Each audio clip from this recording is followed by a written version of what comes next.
একদম মানে বিনা শাসনে আর কি। আমি ছোটোবেলা থেকেই মানে খেলাধুলা পছন্দ করতাম বেশি। আর এই নাটক, যাত্রা, সিনেমা দেখা এগুলাতে খুব আগ্রহ ছিলাম আমি। এগুলা থেকে ছোটোবেলা থেকে আমি এইগুলা নেশার মানে ছিলাম আর কি। ছোটোবেলায় এগুলা মানে কোনো বাড়িতে যদি টিভি থাকতো ওই বাড়ির থেকে আমি মানে সরতাম না। আচ্ছা।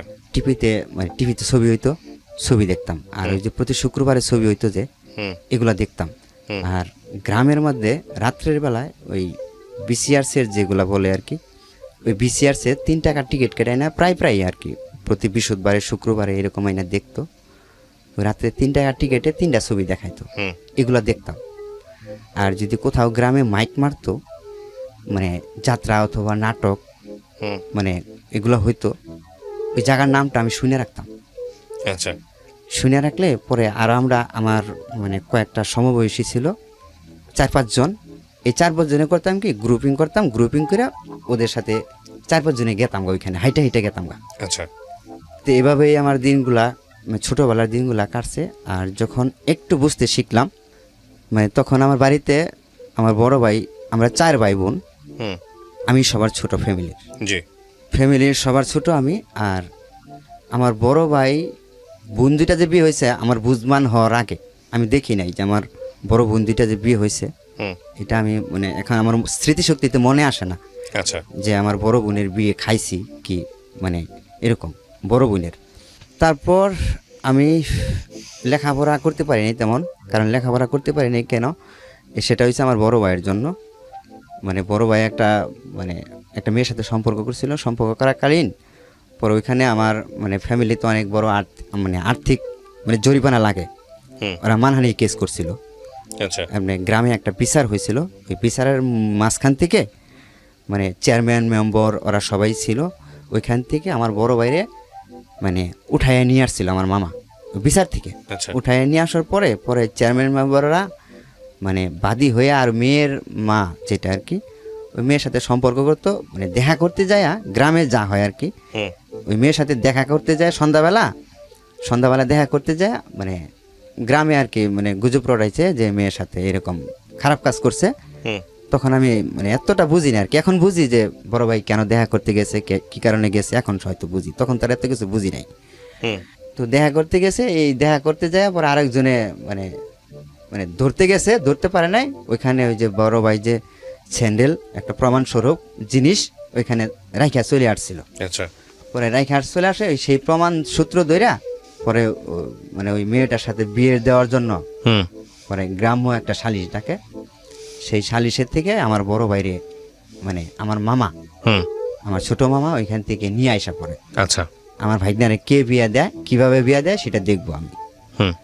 পরে ওইখান থেকে পরে আমার মানে চেয়ারম্যান মেম্বাররা সব এক হইয়া, গ্রামের মানুষ সব এক হইয়া যে এত বড় সাহস যে গ্রামের সালিশ থেকে চেয়ারম্যান মেম্বার সহ এখান থেকে মানে তার ভাইগনারে এখান থেকে নিয়ে যায়, আমরা বিচার করি, আমাদের বিচার মানে না।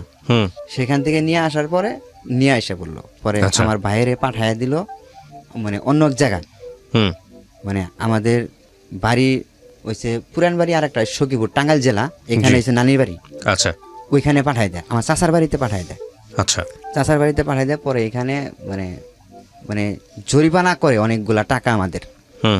ওই মেয়ের বিয়ে না করার পর্যন্ত অনেকগুলা টাকা মানে ওই যে চেয়ারম্যান মেম্বাররা যে বিয়ে দিতে হবে না, বিয়ে করতে হবে না, মানে একটা ক্ষতিপূরণ অনেকগুলা টাকা জরিমানা করে। তখন আমরা আর্থিকভাবে অতটা সচ্ছল না। আচ্ছা।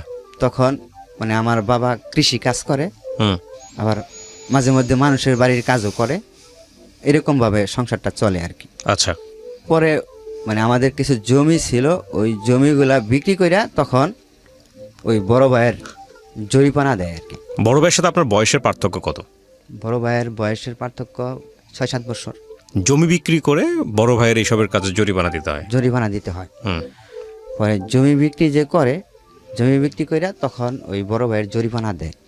জরিমানা দেওয়ার পরে আমার সংসারে যে একটা মানে আর্থিকের দিক দিয়ে যে পড়ে যায়, এর কারণে পরে বড় ভাই করে কি তার কিছুদিন পরে তার বড় ভাইয়ের বিয়ে করায়। আচ্ছা।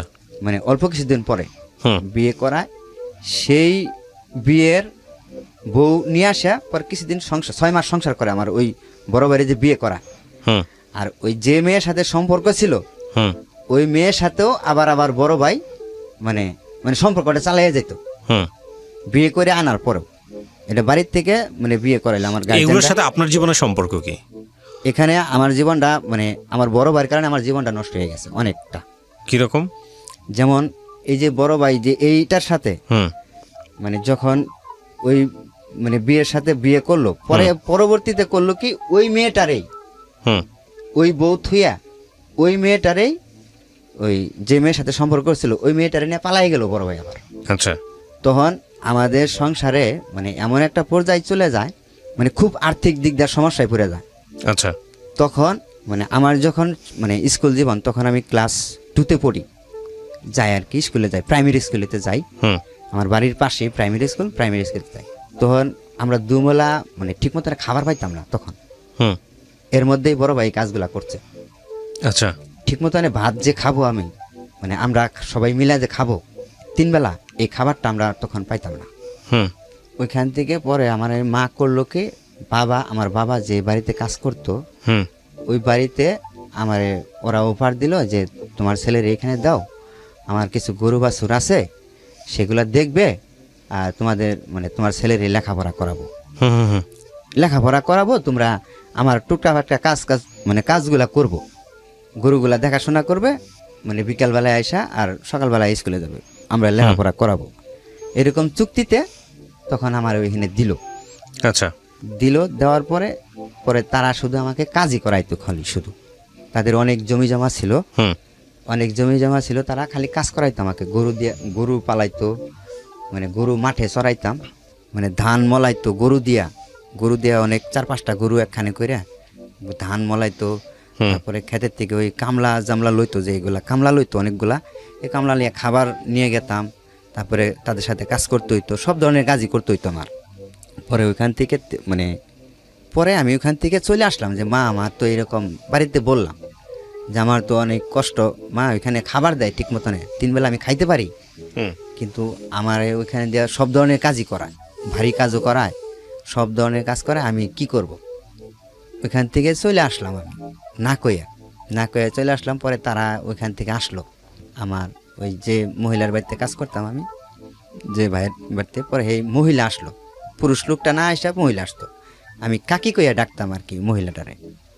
পরে কাকি আইসা আমাকে অনেক রিকোয়েস্ট করলো যে চল তুই এখন তোকে টাকা দেব, মাসে কিছু করে টাকা দেব, তুই এখন চলে আসলি, মানে এভরিথিং ওইখানে যা আছে সব ধরনের কাজই করতাম আমি। ওইখানে হাড়ি পাতা মানে হাড়ি পাতিলগুলো আছে না, সকালবেলা এইগুলা দিয়ে আমার মাজাইতো, মানে সকালবেলা হাড়ি পাতিলগুলো এইগুলো আমাকে মাজাইতো এরা, হাড়ি পাতলও মাজাতো? হ্যাঁ আচ্ছা okay. সকালবেলা এগুলাও করাইতো আমার, দিয়ে পুকুর পাড়ে ঘাটে আইনা নিয়ে দিত, নিয়ে পরে বলতো, আদর করতো, আবার আমাকে আদর করেই বলতো যে আইনাল তুই এগুলা আস্তে আস্তে মাছ হইতো, আমি বাড়িতে অন্য কাজগুলা করতেছি, তুই আস্তে আস্তে মাছ হই। হুম খুব আদর করতো, খাওয়া দাওয়ায় কোনো ডিপিট দিত না, তারা যা খাইতো তারা সাথে নিয়েই খাইতো। হুম খাওয়ার দিক দিয়া মনে করেন যে আমার পরিপূর্ণ দিয়ে রাখতো, এদিক দিয়ে মানে আমাকে কষ্ট দিত না, কিন্তু সব ধরনের কাজ আমাকে দিয়ে করাইতো, ভাই কাজ মানে এই কাজগুলো আমাকে দিয়ে করাইতো।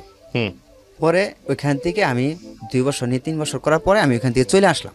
আচ্ছা চলে আসার পরে এইখান থেকে এই যে ঢাকায় আসলাম আমি, মানে গার্মেন্টস জগৎটার মধ্যে যে আসলাম আমি, ওইখান থেকে চলে আসার পরে মারে বললাম যে মা আমাকে কিছু টাকা দাও, আমার বাড়ির পাশে একজনে কাজ করে সাভারে, হুম ওরে জানতাম খালি সাভার কাজ করে, আমি এইটুকুই জানতাম, সাভার মানে যেই জায়গাটায় থাকতো এই জায়গাটার নাম জানতাম আমি, আচ্ছা ওর কাছে শুনছিলাম আমি। আচ্ছা পরে ওইখান থেকে মানে বাড়ির থেকে আমি 2500 টাকা নিয়ে হুম 2500 টাকা নিলাম, এটা 2001 সালে কি 3 সালে তখন আসলাম আমি 2500 টাকা নিয়ে, তখন আমাকে দিল মা, হুম মানে ওইখানে 3 মাস কাজ শিখতে হইব, 3 মাসের মানে কাজ শিখে আমাকে ও বলছে যে 3 মাস মিনিমাম কাজ শিখতে হইব তোমার, 3 মাস মানে নিজের খাইতে হইব, হুম নিজের খাইয়া তোমার কাজ করতে হইব, 3 মাসের মধ্যে কোনো বেতন তুমি পাবা না।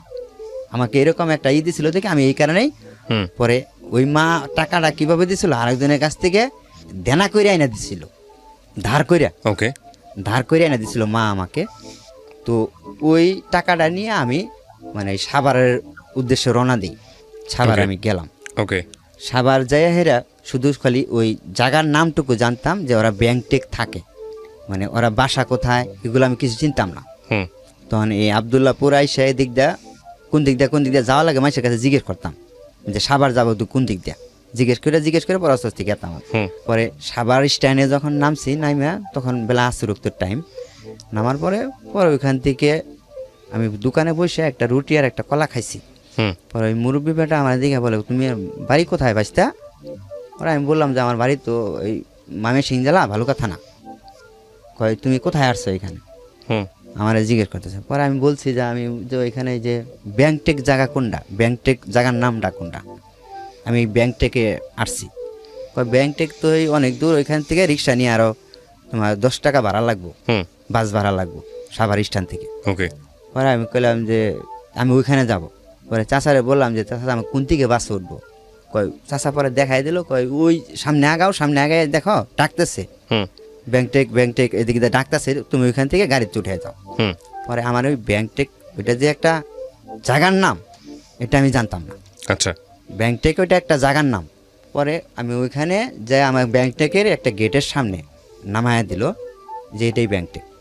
আমি ওই গাড়ির হেল্পারে বারবার বলতাম যে ভাই আমি চিনি না, আমার একটু ওই জায়গা মতনে নামাই দিয়ে দেন। হুম পরে আমার গেটের সামনে নামাই দিল, গেটের সামনে নামাই দিছে। পরে আমি তো হতভঙ্গ, এটা তো আসলে ওই জায়গার নাম। আর আশেপাশে সবাই জিজ্ঞেস করে পরে আমি কইলাম যে তো এখানে সোয়েটার ফ্যাক্টরি কোনটা? কয় এক লোকে আমার বললো কয় সোয়েটার ফ্যাক্টরি আছে ওই কোনারে, নদীর ধারে একটা ফ্যাক্টরি আছে। এটা কোন জেলা, মানে কোথায় আসতেছেন? ঢাকাতে? হ্যাঁ এটা ঢাকাতে। হুম তারপর? ওই যে সাভার এলাকায় ব্যাংকটেকে। সাভারে? হ্যাঁ সাভার। হুম আসতেছেন মূলত কাজ খোঁজার জন্য? কাজ খোঁজার জন্য। রাইট। তারপর? মানে ওইখানে পরে আমি ফ্যাক্টরিতে আবার ওই যে আমার বাড়ির পাশে একটা লোক থাকে, হুম আবার বাড়ির পাশে ওই ফ্যাক্টরির পিএম, ওইটা আমাদের গ্রামেরই। হুম ওই ফ্যাক্টরির যে পিএম বড় পোস্টের একটা লোক, ওইটা আমাদের গ্রামেরই, হুম ওইখানে চাকরি করে ওই ফ্যাক্টরিতে। হুম তো ওইখানে গেলাম আমি, যাওয়ার পরে ওইখানে মানে যাই ওই ফ্যাক্টরিতে যাই দেখি ছুটি হয়ে গেছে। তারপর? পরে ওইখানে ফ্যাক্টরি ছুটি হয়ে গেছে, পরে ফ্যাক্টরিতে পাইলাম না। পরে ওইখানে ঘুরে পরে আমি একটু সামনে আগাইছি, আমি নিয়ত করছি যে রাত হয়ে গেছে অনেক, রাত্রে 10টা বাজে। পরে আমি ভাবছি যে কোথায় থাকবো, ওদের বাসা তো পাইলাম না। ওই ফ্যাক্টরিতে থাকলে হয়তো খবর দিলে মানে নিয়ে আসতো, কালকে সকাল ছাড়া তো আর হবে না। হুম আমি নিয়ত করছি যে মসজিদে থাকবো আজকে, হুম মসজিদে ঘুমাবো। ছোটোবেলার থেকে ওই যে এইগুলা ব্রেন মাথার মধ্যে কাজ করতে কেমনে, হুম ওই যে ছোটোবেলায় যে আমি ওদিক সদিক ওই যে মানে নাটক সিনেমা মানে দেখতাম, হুম এগুলা আর কি মানে আমার একটা ব্রেনের মধ্যে কাজ করতো যে আচ্ছা। কোথায় থাকবো। পরে আমি কইলাম যে আমি মসজিদে ঘুমাবো আজকে। ওই মসজিদের পাশে গেছি, পরে আমার বাড়ির পাশেই দিয়ে আরেকজন ওই পেঁয়াজি টেয়াজি সিঙ্গারা টিঙ্গারা এগুলো বেচতেছে। পরে ওর বাসায় নিয়ে গেলাম, ওর বাসায় পরে ওর দেখা করলাম সামনে যায়। পরে কই তুই কই থেকে? পরে আমি কইলাম যে আমি তো এরকম বিষয়, আমি তো বিল্লালের বাসায় যাব। কয় বিল্লালের বাসা তো অনেক দূরে, কয় এখন তো আর সম্ভব না, আমি দোকান করতেছি, কয় এখন আমার বাসায় চল, পরে কালকে তোরে দেখা করে দিব, কালকে দেখা করাই দিব। পরে ওর বাসায় গিয়ে যাই খাওয়া দাওয়া করে থাকলাম। থাকার পরে পরের দিন হুম সকালবেলায় ওই বিল্লালের বাসায় নিয়ে গেল আমাকে, ওরা অফিসে যাওয়ার আগে বিল্লালের বাসায় নিয়ে গেল। পরে আমি তো বিল্লালকে বললাম যে আমি তো কাজ করতে আইছি, আমি তো কাজ শিখবো, হুম তো আমাকে কাজ শিখিয়ে দেন, কীভাবে কাজ শিখতে হয়, কীভাবে কী করতে হয়। আপনার পাস বের করলাম, আমি নিজে বাজি হুম কাজ শিখার গেট পাস বের করে পরে ওইখানে কাজ শিখলাম। কাজ শিখার পরে ওইখানে আমি প্রথম বেতন পাইলাম 2600 টাকা মনে হয়। হুম কাজ শেখার পরে 2600 টাকা বেতন পাইলাম। 2600 টাকা বেতন পাইয়া পরে মারে ফোন করলাম। হুম আমি মানে তখন ওই যে হুম 60 টাকা মিনিট লাগে নাকি ফোন করতে, হুম ওই ফোন দিয়া ফোন করলাম বাড়িতে যে মা আমি তো কাজ শিখছি, এটা 2 মাস পরে মনে হয়, আমি তো কাজ শিখছি, কাজ শিখা এত টাকা বেতন পাইছি। হুম পরে ওই যে আমি বাড়ির থেকে 2,500 টাকা আনছিলাম, এই দৌড়াদৌড়ি পাইরা মানে তখন ওখান থেকে অনেকগুলো টাকা খরচ হয়ে গেছে আমার। আচ্ছা। পরে বাড়িতে মনে হয় আমি কিছু টাকা দিছিলাম, ওইখান থেকে কিছু টাকা দিয়ে পরে আমি বাড়িতে পাঠাইছিলাম। ওই বিল্লালে যে বাড়িতে গেছিলো ওর সাথে আমি পাঠাইছিলাম, পরে আমি আর যাই নাই। পরে ওখান থেকে মানে ফ্যাক্টরিটা বন্ধ হয়ে গেল, পরে ওখান থেকে আবার রিটার্ন বাড়িতে আসলাম। হুম রিটার্ন জি। ফ্যাক্টরিটা বন্ধ হওয়ার পরে রিটার্ন বাড়িতে আইসা পরে বাড়ির পাশে একটা ফ্যাক্টরি চালু হয়েছিল ভালুকাতে, আমাদের ভালুকায় একটা ফ্যাক্টরি চালু হয়েছিল। ওইখানে আমি 1 বছর চাকরি করছি। চাকরি করাকালীন ওইখান থেকে পরে ব্যাগে যখন আসলাম গাজীপুরে, গাজীপুর থেকে আমার এই মানে সম্পর্কটা শুরু হইলো আর কি। কিসের সম্পর্ক? ওই বডি ফ্যাশন ফ্যাক্টরিতে যখন চাকরি নিলাম, চাকরি নেওয়ার কিছুদিন পরেই মানে আমি ওই ফ্লোরের মধ্যে একই ফ্লোরে 2টা বাক্স ছিল আর কি, একটা ফ্লোরেই 2টা বাক্স ছিল। জি। ওইটা ওই পাশে এক সেকশন, এই পাশে এক সেকশন। আচ্ছা। মানে পাশেই বসে মানে উনারা কাজ করতো, আমি মানে ম্যানুয়ালে মেশিনে কাজ করতাম। মানে দাঁড়ায় দাঁড়ায় দেখা যাইতো, উনি আমাকে দেখতো, আমি ওনাকে দেখতাম। আমি মাঝে মধ্যে বাহির থেকে যে কেক টেক নিয়ে যে খাইতাম, খাওয়ার পরে উনি জিজ্ঞেস করতো তুমি বাসায় ভাত খাও না? উনিটা কি একটা মহিলা নাকি একটা পুরুষ? মহিলা। মহিলা, আচ্ছা। একজন মহিলা আপনাকে জিজ্ঞেস করতো। এই মহিলাটাকে আপনি আগে থেকে চিনতেন না? না, আগে থেকে চিনতাম না। আচ্ছা, তারপর? আগে থেকে চিনতাম না। পরে আমি ওনারে খালা বিলা ডাকলাম, যে খালা আসলেও আমি তো মেসে খাই, মেসের ওই ডাল ভাতগুলা আমার মানে প্রতিদিনই কন্টিনিউ খাইতে হয়। সকালবেলায় ডাল ভাত তো আমি খাইতে পারি না, মানে ডাল আলু ভর্তা এটা প্রতিদিনই আমার ভালো লাগে না, খাইতে পারি না। তা আমি এই কেক টেক আইনা খাই, টিফিন করি 10টার সময়। পরে এক কথায় দুই কথায় তাদের সাথে মানে ভালো একটা সম্পর্কে গেলাম আর কি, একটু ফ্রি হইলাম। ফ্রি হওয়ার পরে ওই মানে খালাকে ডাকতাম, যে ওই খালা একদিন আমাকে অফার করলো যে তুমি তো মেসের খাবার খাইতে পারো না, তা আমি তো এখানে ফ্যামিলি নিয়ে থাকি, আমার 2 মেয়ে 1 ছেলে নিয়ে থাকি এখানে, তোমার খালু আছে এখানে, তো তুমি কিছু যদি মনে না করো তাহলে আমার এখানে খাইতে পারো, তুমি মাসে কিছু টাকা দিও। ওকে। পরে আমি ওইখানে পরে কইলাম যে ঠিক আছে খালাতে, আমার তো আগে ওই মেসের ওইখানে ই করতে হইব, মেসেরে না করে দিয়া পরে আপনার ওইখানে বলতে হইব। ওইভাবেই ওই খালার সাথে ওইখানে চুক্তি কইরা ওই খালার ওইখানে খাওয়া শুরু করলাম, মাসে কিছু মানে টাকা দিয়া থাকি আরেক জায়গায়, খাই ওইখানে 3 বেলা ওইখানে এসে খাই। 3 মেয়ে 1 ছেলে নিয়ে থাকে। পরে যে খালার যে মেয়েগুলা 3 মেয়ে যে আমাকে ভাই বিলে ডাকতো আর কি, ওইখানে আমি 3 বেলা যায় টাইম টু টাইম খাইতাম। খালি সকালে মানে অফিসে যাওয়ার আগে 8টার আগে ওইখানে খাইতাম, আর দুপুরে লাঞ্চ টাইমে এসে 1 ঘন্টা লাঞ্চ টাইম ওইখানে খাওয়া দাওয়া করতাম। আর বিকালে 9টা 10টা ছুটি হইতো, 9টার সময় ছুটি হইতো, 10টায় ছুটি হইতো, এই সময় এসে খাওয়া দাওয়া করে আমি আলাদা জায়গায় থাকতাম, ওইখানে যেয়ে থাকতাম। মানে ওইখানে খালি 3 বেলা খাইতাম খালার ওইখানে। আচ্ছা। পরে ওইখানে প্রায় 1 বছর খালার ওইখানে খাওয়া দাওয়া করলাম। আর এর মাঝখানে ওই খালার যে 2টা মেয়ে ছিল, বৈশা গল্প গুজর করতাম, বৈশা ওদের সাথে এইভাবেই সম্পর্কে মানে গল্প করতাম, বৈশা বৈশা গল্প করতাম।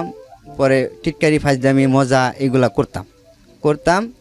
করার সময় পরে আমাকে ওই মানে কুলসুম যে মেয়েটা, খালার যে কুলসুম মেয়েটা, এই মেয়েটা আমাকে মানে বলল যে ভাই আমাকে কি দিবেন, সামনে তো ঈদের মধ্যে আপনি আমাকে কি দিবেন? পরে আমি কইলাম যে তুমি কি নিবা? কয় আপনি আমার বড় ভাই, তা আপনি আমার কি দিবেন? পরে আমি কইলাম তুমি যা নিয়ে খুশি, ঈদের মধ্যে ঈদের তুমি বড় ভাইয়ের কাছ থেকে ঈদ বোনাস নিবা, ঈদের গিফট নিবা, তুমি যা নিয়ে খুশি। পরে আমি ওই মেয়েটারে নিয়ে, খালার মেয়েরে নিয়ে কোনাবাড়ি মার্কেটে গেলাম। কোনাবাড়ি মার্কেটে যাওয়াকালীন পরে ওনারে একটা শাড়ি কিনে দিলাম, মানে কুলসুমরে একটা শাড়ি কিনে দিলাম, কুলসুমরে শাড়ি কিনে দিলাম। পরে আমাকে প্যান্ট শার্ট কিনে দেওয়ার জন্য মানে খুব রিক করলো, যে ভাই আম্মা বলছে আপনার প্যান্ট শার্ট কিনে দেওয়ার জন্য। পরে আমি কইছি না, তুমি ছোটো আমার, তুমি আমার প্যান্ট শার্ট কিনে দেবা কেন? আমি তোমারে মানে তুমি ভাই কইয়া ডাকো আমারে, আমি তোমারে একটা শাড়ি দিছি, ঈদের উপহার দিছি তোমাকে এটা। পরে আমি এখান থেকে ব্যাগে চলে আসলাম ওরে নিয়ে মার্কেট থেকে বাসায় আসলাম। বাসায় আসার পরে ওইখানে আমি খাওয়া দাওয়া করে গল্প করছি রাত্রের 11টা পর্যন্ত। রাত্রের 11টা পর্যন্ত গল্প করে পরে তাদের সাথে মানে এমন একটা ক্লোজ হইলো, আমার খুব ক্লোজ হইলো ওই খালার সাথে, খালার মানে সন্তানদের সাথে মানে খুব ক্লোজ হয়ে গেল। ক্লোজ যাওয়ার পরে এই ঈদের মধ্যে যেই ঈদ আসতেছে, ঈদের মধ্যে খালা আমাকে অফার করলো যে এই ঈদের ছুটিতে চলো আমাদের বাড়িতে বেড়াইতে যাই। ছুটি পাইছি 6 দিনের, চলো আমাদের বাড়িতে বেড়াইতে যাই। এর মাঝখানে যে ওই খালার মেয়ের সাথে মানে কোনো যে প্রেমের যে একটা গল্প টল্প এইগুলো কখনো আমার সাথে হয় নাই। মানে জাস্ট খালি আন্তরিকতা, যেরকম ভালো মন্দ জিজ্ঞেস করা, মজা টজা করা, এইগুলাই করতাম আর কি। এরকম মানে ভাবে আমি ভাই বোন হিসাবেই থাকতাম আর কি। পরে খালা আমাকে অফার করলো যে চলো আমাদের বাড়িতে যাই ঈদের মধ্যে বেড়াইতে। পরে আমি কইলাম যে আমার তো বাবা মা আছে, আমার বাবা মা কী কয় আমি শুনে নই। আবার আমার ছোটোবেলার থেকে একটা অভ্যাস হয়েছে, কইলাম যে মানে দেশ ঘোরা, বিভিন্ন জায়গায় যাওয়া, এইগুলো আমার পছন্দ, ভালো লাগতো আর কি। পরে আমি আম্মার কাছে ফোন দিলাম, কইলাম যে মা, আমি যেখানে খাই, যে খালার বাসায়, এরা তো এদের বাড়িতে যাইতে বলতেছে, আমি যাই। পরে আম্মা আমাকে নিষেধ করলো, আমার মা বললো যে তুই বছরকার দিন ওঠাই যাবি, সবাই বাড়িতে আইতাছে, আবার তুই যাবি আরেক জায়গায়, আচ্ছা ওঠাই যাওয়া লাগবে না, তুই আইসা পর, বাড়িতে আইসা পর, ঈদের ছুটি পাবি, তুই বাড়িতে আইসা পর। পরে আমি মারে বুঝাই কইলাম যে মা, আমি ওইখানে হয়তো ঈদের দিন তোকে থাইকা ঈদের পরের দিন দরকার চলে আসবো নি, দুদিন এসে বাড়িতে থাকবো নি। পরে আমি জামালপুর গেলাম, ঈদের ছুটি পাইলাম, যে ঈদের ছুটি পাওয়ার যেদিন পাইলাম, রাত্রে ছুটি পাইলাম সন্ধ্যার দিক দেয়, ওদিন নাইটেই ওদের সাথে মানে আমি মানে জামালপুর গেলাম ওদের সাথে, ওরা সবাই ফ্যামিলির সবাই মিলে একসাথে নাইটের গাড়িতে গেলাম। নাইটের গাড়িতে ওদের সাথে যে গেলাম, পরে আমি ফজরের আজানের সময় ওদের ওইখানে যাই নামছি, ফজরের আজানের সময় নাইমে পরে ওইখানে ওদের বাড়িতে নিয়ে গেছে আমাকে। পরে বাড়িতে যাওয়ার পরে আমি ওইখানে যাই ঘুমাইছি, ঘুমাইতে করছি 12টা বাজে, 12টা বাজে ঘুমাইতে উঠা গোসল টোসল দিয়ে খাওয়া দাওয়া করছি। খাওয়া দাওয়া করার পরে মানে খাওয়া দাওয়া করার পরে আমি দুপুরে আবার শুয়ে একটু ঘুমাইছিলাম মনে হয়। পরে 4টার সময় আমি উঠে একদম মানে বসে রয়েছি। পরে 4-5টা মহিলা এসে আমাকে মানে উদ্দেশ্য করে বলতেছে যে জামাই কোনটা, জামাই কোনটা, আচ্ছা এটা বলতেছে। তখন আপনি বিয়ে করেন নাই? না, তখন আমি কোনো বিয়ে করি নাই, এদের সাথে কোনো বিয়ের আলোচনা নাই। হঠাৎ করে ওদের বাড়িতে কিন্তু আমি গেছি বেড়াইতে। পরে আমার মনের ভেতরে জানি কেমন একটা লাগলো।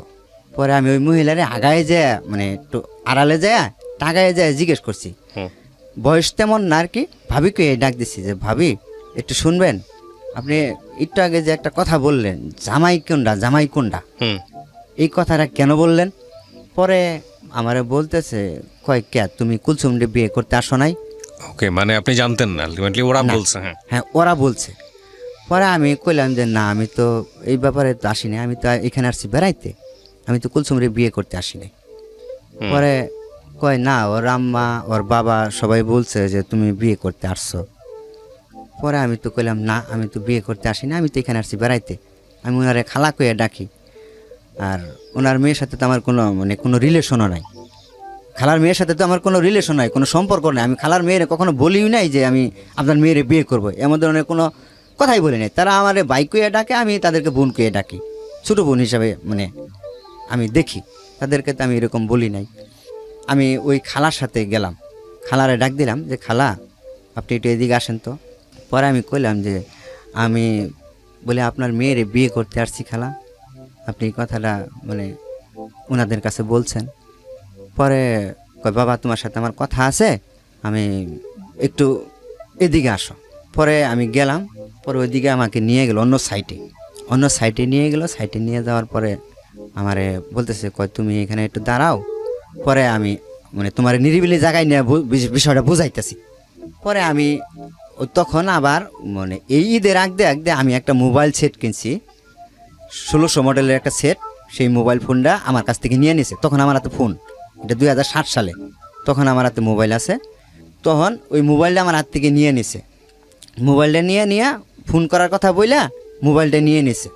পরে ওই খালা আমাকে মানে এমন একটা জায়গায় নিল, মানে যেখানে মানে গ্রামে একটা চর জায়গা বলে, আলাদা ফাঁকা জায়গা, সেখানে আমারে নিল। নেওয়ার পরে আমারে বলতেছে কয় বাবা তুমি যদি আমার মেয়ের বিয়ে না করো, কয় তাহলে আমার এলাকায় থাকুন যাব না, আমার এলাকায় মুখ দেখান যাব না। আমি তো ভাবছি যে তুমি মানে কুলসুমের সাথে সম্পর্ক করো, তুমি কুলসুমটা পছন্দ করো, তুমি এই কুলসুমটি বিয়ে করবা। আমি কইলাম আপনার এরকম মনে হইলো কেন? আমি কি আপনার মেয়েরে কোথাও বেড়াইতে নিয়ে গেছি কোনো দিন কইতে পারবেন? আমি তো আপনার মেয়েরে কোথাও কোনো দিন বেড়াইতেও নিয়ে যাই নাই, যে কোনো জায়গায় ঘুরতে গেছি, কোনো জায়গায় বেড়াইতে গেছি, তাও তো না, এমন তো না। জাস্ট আপনার রুমে আমি খাওয়া দাওয়া করতাম, আপনাদের সামনেই খোলামেলাভাবে যেটুকু কথা বলতাম এইটুকুই। পরে কয় তুমি যে এই ঈদের মধ্যে ওই যে মানে ওরে শাড়ি কিনে দিলা, ও তয়ে বলছে যে আমারে বিয়ে করব। কয় কুলসুম আইসা আমারে বলছে যে আমারে বিয়ে করব।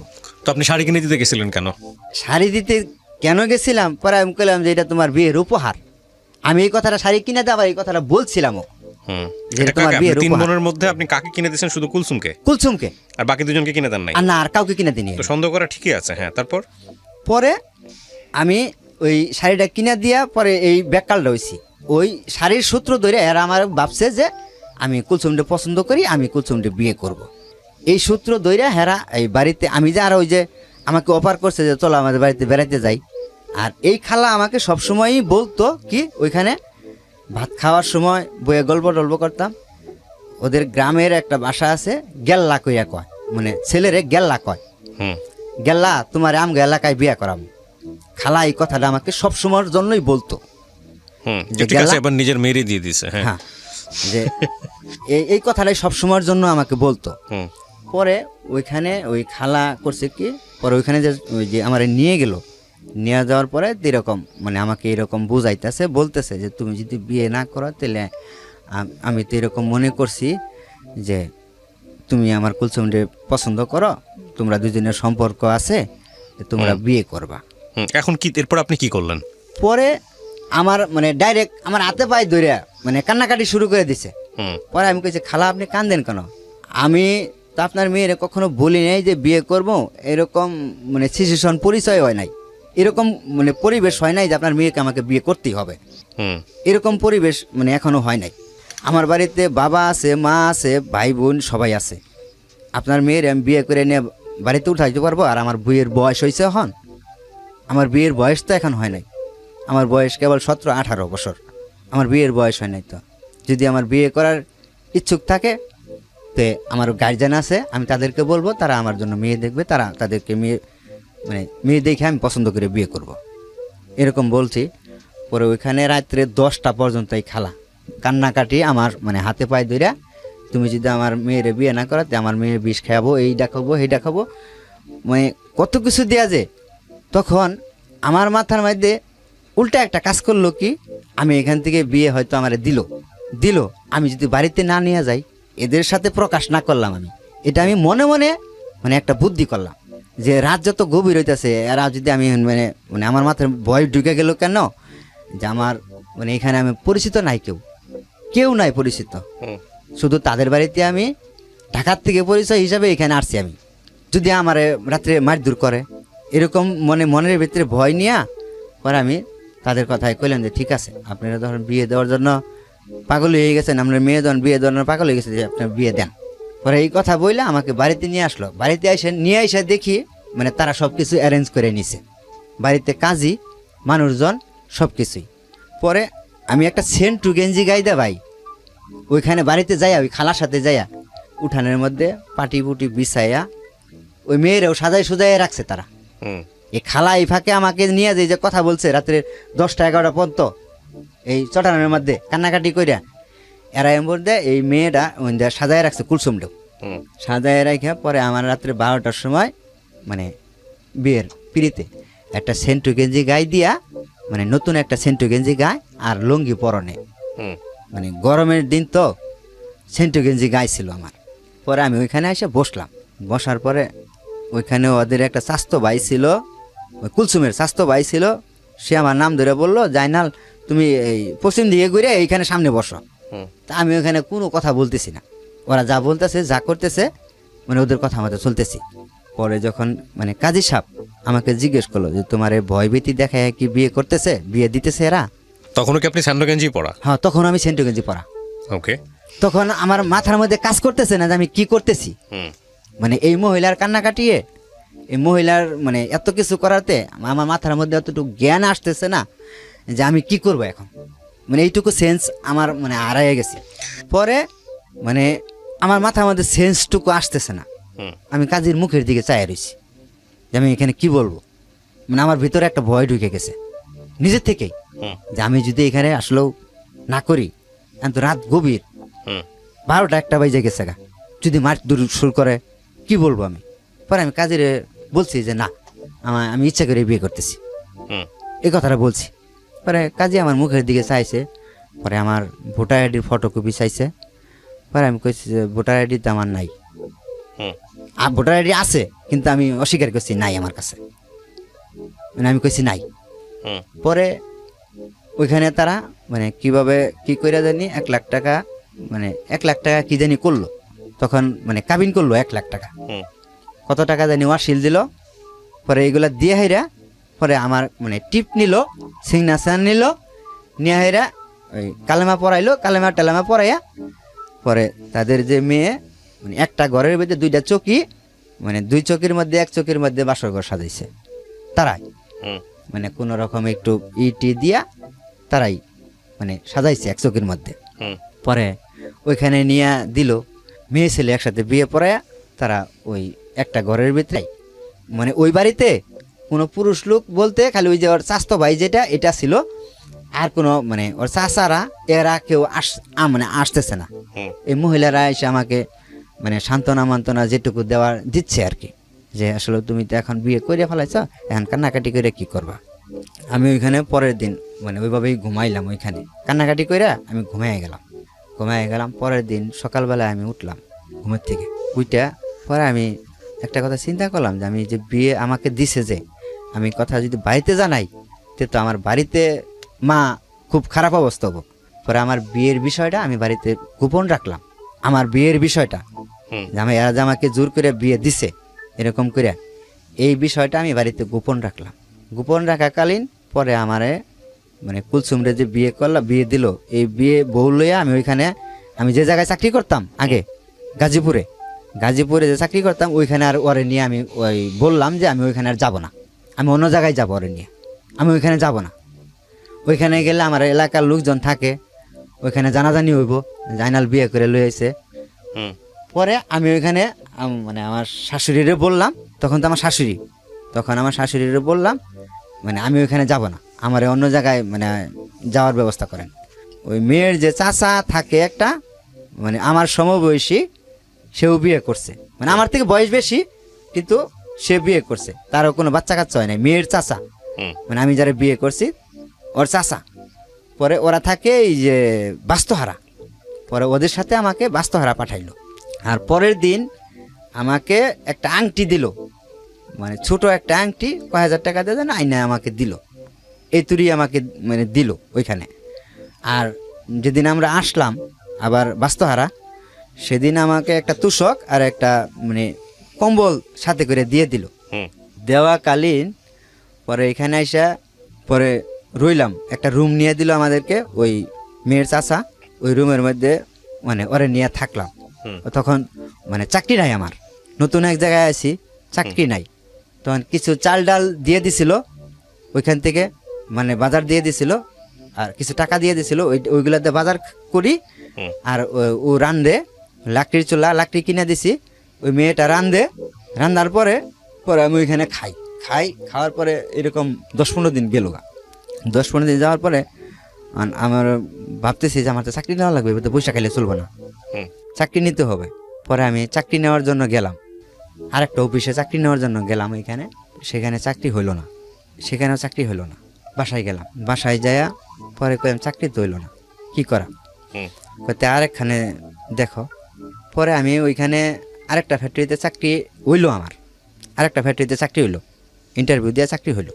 পরে ওইখানে চাকরি নিলাম, চাকরি নেওয়ার পরে এখানে 3 মাস ছিলাম বাস্তহারাতে। আমি হুম, চাকরি মানে নিয়ে 3 মাস ছিলাম। এই 3 মাসের মধ্যে আরেকটা মানে জানলাম কি, আমি যারে বিয়ে করছি সে তার আগে একটা বিয়ে হয়েছিল, হুম, মানে আমার আগেও আরেকটা বিয়ে হয়েছিল। এই কথাটা আমি মানে এখান থেকে জানলাম যে তুমি যারে বিয়ে করছো এর তা আগেও একটা বিয়ে হয়েছিল। এটা বললো কে আমাকে, মেয়ের যে চাচি আছে না, এই মেয়ের চাচি আমাকে বললো যে তুমি যারে বিয়ে করছো। এটা কয় মাস পরে জানলেন বিয়ের? এটা 3 মাস পরে, এটা 3 মাস পরে আমি জানলাম। জানার পরে আমি তখন থেকে একটা সিদ্ধান্ত নিয়েছিলাম যে এই মেয়ে আমার বাড়িতে যাবে না, মানে মনে মনে একটা সিদ্ধান্ত নিয়েছিলাম যে এই মেয়ে আমার বাড়িতে যাবে না। এরা আমার সাথে ফ্লট করে বিয়ে দিছে, এটা আমি ফ্লট করে এখান থেকে রেখে যাব, মানে এরকম একটা মাথার মধ্যে আমার কাজ করলো। হুম, পরে আমি ওইখান থেকে পরে ওরে বললাম যে তুমি তোমার আম্মার কাছে যাও, আমি অন্য জায়গায় চাকরি করব, তোমার আম্মার কাছে যাও, আমি অন্য জায়গায় চাকরি বাকরি নিয়ে পরে রুম টুম নিয়ে পরে তোমার ওইখান থেকে নিয়ে আসিল। হুম, আমি ওরে পাঠাইলাম ওইখানে। পরে ও তো যাবে না, আমার ছাড়া যাবে না, বুঝতে পারছেন, হুম, ও আমার ছাড়া যাবে না। আমি ওরে পাঠাইতে চাই, ও যাবে না, আমি কইলাম যে তুমি যাবা না কেন, তুমি ওইখানে যাও, তোমার আম্মা তো এখানে চাকরি করতেছে, তুমি ওইখানে কিছুদিন থাকো, আমি কিছুদিন এখানে চাকরি নিয়ে একটা বেতন পাই তোমার যাই নিয়ে আসবো অন্য জায়গায়, মানে ও আমার ছাড়া যাবে না, যাবেই না। তখন আমার ভিতরে একটা কাজ করতো কি, তখন ওই বাড়ির থেকে আমাকে ফোন দিত বারবার, ওই যে বাড়িতে যে আমি যাই নাই 5-6 মাস ধরে আমি বাড়িতে যাই না, মা আমাকে ফোন দেয়, বড় ভাই আমাকে ফোন দেয় যে কিরে তুই বাড়িতে আসস না কে, তোর কি হয়েছে। কিন্তু এদিক দিয়ে যে আমি এই জালে ফাইসা গেছি এটা হেরা কেউ জানে না। বাড়ির থেকে আমাকে ফোন দেয়, আমি বলি যে আসবো এই মাসে না, সামনের মাসে বেতন পেয়ে আসবো, এরকম খালি মিথ্যা কথা কইয়া বাড়াই রাখতেছি। পরে আমি এখান থেকে যাই হোক পরে ওইখানে গেলাম আমি, এটা 5 মাস নিয়ে 4 মাস পরে, আবার 4-5 মাস পরে আমি যে জায়গায় আগে থাকতাম, যে জায়গার থেকে ওই যে ওদের সাথে সম্পর্ক হইলো, ওই জায়গায় গেলাম গাজীপুরে চৌরাস্তা, ওইখানে কুলচুমরে নিয়ে গেলাম। কুলচুমরে নিয়ে যাওয়ার পরে ওর মা বললো যে তোমাদের কোথাও যাওয়ার দরকার নাই, তোমাদের তো চাকরি বাকরি নাই, তোমরা এখানেই রুম নিয়ে দেই, এখানেই খাও, চাকরি বাকরি পরেরটা পরে দেখা যাক, চাকরি এখন হইলে হোক, না হইলে আমারটা এখানে খাইবা। আমার এরকম বলতেছে ও, মানে তাতে রাজি। আমি যারে বিয়ে করছি কহ আমি আমার সাথে থাকবো, তুমিও থাকবা, কয় তোমার চাকরি করা লাগবে না, যখন চাকরি হয় তখন, এখন তো তোমার চাকরি নাই, তুমি কি খাওয়াইবা, আমাকে এইগুলা বলতেছে। পরে আমি কইলাম যে কথা তো ঠিকই, আমার অন্য জায়গায় যে নিয়ে যাব খাওয়াবো কি।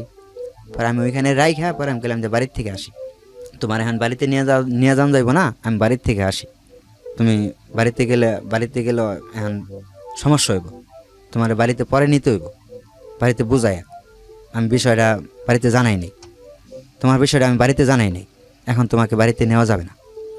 ওইখানে থুয়ে আমি বাড়িতে গেলাম, বাড়িতে যাই ওই বিষয়টা মানে প্রকাশ করলাম না, আমি আমার কারোর সাথেই প্রকাশ করলাম না। প্রকাশ না করাতে পরে আমি আবার চলে আসলাম ওইখান থেকে। চলে আসার পরে এখানে আসলাম, এখানে আসার পরে এটা এক কথায় 2 কথায় জানাজানি হয়ে গেল, আমার যে এলাকার মানুষ থাকে তারা জিনিসটা জানাজানি হয়ে গেল গা, তাদের কানে পর্যন্ত পৌঁছে গেল যে আমি যে বিয়ে করছি ওই খালার মেয়েরে, প্রচলিত হয়ে গেল গা। পরে খালার মেয়েরে বিয়ে করছি, 1 কান 2 কান কইতে কইতে পরে বাড়িতেও এই খবরটা চলে গেল। বাড়ির থেকে আমার ফোন দিয়েছে, মানে ভাই ফোন দিয়েছে যে কিরাইনাল তুই বলে বিয়ে করছস। পরে আমি অস্বীকার করছি যে না বিয়ে করি নাই। সবাই কইতেছে তুই বিয়ে করছ, তুই অস্বীকার করস। অস্বীকারই গেছি যে না বিয়ে করি না ভাই, এটা পরে আমি বিষয়টা বুঝাইয়া বলি না তোমার। অস্বীকার তো অস্বীকারই, পরে আমি আর মানে কিছু বলি নাই। পরে এরা ডিটেললি ভালো করে খবর লইছে আসলে ওকে আনালে বিয়ে করছে, আনালে মিশা কথা কইতেছে না এরাই মিশা কথা কইতেছে। পরে বাড়ির থেকে খবর নিয়ে দিয়ে আসলো আমি বিয়ে করছি। পরে মা অনেক কান্নাকাটি করলো, কান্নাকাটি করার পরে যে তুই বিয়ে করবি, তে তোর বাড়িতে বড় ভাই আছে, সবাই আছে, বড় বোন জামাইরা আছে, তাদেরকে বলতি তোর বিয়ে করাই দিত, তুই একা একা কেন বিয়ে করলি। মারে এই বিষয়টা আমি বুঝাইতে পারি নাই। এখন পরে এখান থেকে পরে এই মেয়ের সাথে মানে যে বিয়ে করছিলাম, পরে এই মেয়ের সাথে যেমনি হোক মানে একটা ঝগড়া সৃষ্টি হইয়া হেরা, পরে তারা একটা আপসে চলে আসলো। আপসে পরে আসলো এই মেয়ের সাথে থাকাকালীনই পরে আমি এই মেয়ের এই জায়গায় থুইয়া, এটা জিরানি এলাকায় আমি চাকরি নিলাম, জিরানি এলাকায় যখন গেলাম তখন মানে যে মেয়ের সাথে আমি প্রেম করলাম এই মেয়ের সাথে আমার মানে রং নাম্বারে কথা হইলো, একটা ফোন থেকে ফোন আসলো রং নাম্বারে, ফোন আসলো রং নাম্বার থেকে। পরে তার সাথে 1 দিন 2 দিন কথা বলতে বলতে তার সাথে কথা বলা শুরু করলাম রং নাম্বার থেকে। যখন আমি এই মেয়েটারে ছাইরা অন্য জায়গায় গেলাম, ওই জিরানিতে চাকরি নিলাম, তখন ওইখানে যাওয়ার কিছুদিন পরেই এই মেয়ের সাথে রং নাম্বার থেকে একটা ফোন আসে আমার। ফোন আসার পরে এই মেয়েটার সাথে আমার পরে এই মেয়েটার সাথে পরে কথা বলতে পরে এই মেয়ের সাথে আমি সম্পর্কে মানে মোটামুটি আগাইলাম। তখন এর সাথে কিন্তু সারাসারি হয় নাই, প্রথম সারাসারি হয় নাই। পরে এর সাথে কথা বলতে মানে এর সাথে মানে অনেক গভীরে চলে গেলাম। মানে এও আমার সাথে দেখা করলো, আমিও তার সাথে দেখা করলাম। আমি কয়েকটা প্রশ্ন করতে চাই আপনাকে, প্রশ্নের উত্তর দিলেই হবে। আপনি এই মেয়েটাকে কি পরবর্তীতে বিয়ে করেছেন, যে মেয়েটার সঙ্গে আপনার পরিচয় হলো? হ্যাঁ। মেয়েটাকে জানাইছিলেন, দ্বিতীয় স্ত্রীকে জানাইছিলেন যে আমার একটা প্রথম স্ত্রী আছে? হ্যাঁ। জানাইছিলেন? হ্যাঁ। আপনি বিবাহিত এটা জানিয়েছিলেন? হ্যাঁ। জানার পরেও আপনি তাকে বিয়ে করেছেন? হ্যাঁ। এবং সে বিয়ে করছে আপনাকে? হ্যাঁ। সে কি ম্যারিড ছিল? তারও কি বিয়ে ছিল? হ্যাঁ। ও ওকে, আপনার প্রথম স্ত্রী জানতো যে আপনি এরকম একটা কাজ করছেন? তাকে জানাইছিলেন? না, সেটা পরে না, জানান নাই? জানাইনি। আচ্ছা, আপনার প্রথম স্ত্রী জানলো কিভাবে? প্রথম স্ত্রী জানলো যে আমি যে এরে যে বিয়ে করছি, হুম বিয়ে কইরা যে আলাদা রুম নিয়ে আমি আসি, হুম মানে যে জায়গায় সে মানে আমার যে মানে পরিচিত যারা আছে হুম বন্ধু, হুম তাদের সাথে ফোন নাম্বার নিয়ে, তাদের ফোন নাম্বার নিয়ে আপনাকে বের করে ফেলছে? হ্যাঁ আমাকে বের করে ফেলছে। আচ্ছা, তারপর? বের করছে, বের করে পরে আমার বাসায় হঠাৎ করে চলে আসছে। হুম যারে বিয়ে করছি, হুম দুজনেই চাকরি করি এক অফিসে। হুম আমরা দুজনে মানে লাঞ্চে যে খাবার বসছি হুম দুজনে একসাথে। হুম আমার প্রথম স্ত্রী যে হুম উনি আচমকা চলে আসছে রুমে, হুম রুমটা পর্যন্ত চিনা ফেলাইছে। হুম আসছে, আসার পরে পরে আমি কিছু বলি নাই, ও কিছু বলে নাই হুম যে তুমি এগুলা করতেছো, এগুলা করছো, হুম তা আমার জানাইলা না।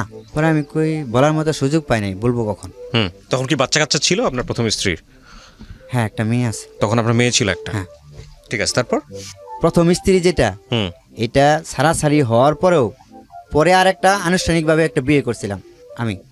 আচ্ছা, এর হ্যাঁ। মাঝখানে ওইটা রয়ে গেল। আপনি যেটা বলতে চাচ্ছেন যে আপনার প্রথম স্ত্রী থাকা অবস্থায় এক মেয়ের সঙ্গে সম্পর্ক হয়, সম্পর্ক হয় কিন্তু বিয়ে হয় নাই তার? বিয়ে হয় না। তার আগে আপনি আরেকটা বিয়ে করছেন?